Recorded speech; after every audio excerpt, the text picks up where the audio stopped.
এটা কিন্তু কোরআনের কথা বলছি। আল্লাহ বলছেন মুবারাকাও ওয়া হুদাল্লিল আলামিন।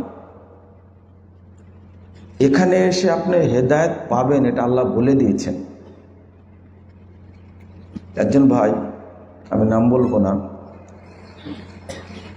13 সালে যখন আসি আপনাদের এই অঞ্চলে আলোচনা করার জন্য, তখন একজন বলেছিলেন যে 18 বছর থাকি এখানে, যে মক্কার ইমামের পিছনে আমি সালাত আদায় করি না।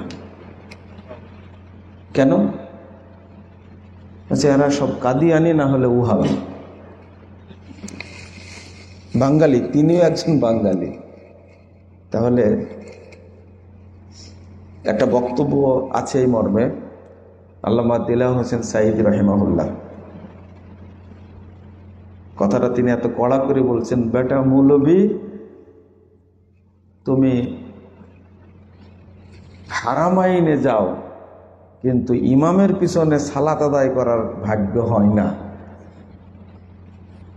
এটা কিন্তু ওনার কথা শোনা আর আমার সরাসরি সাক্ষাৎ।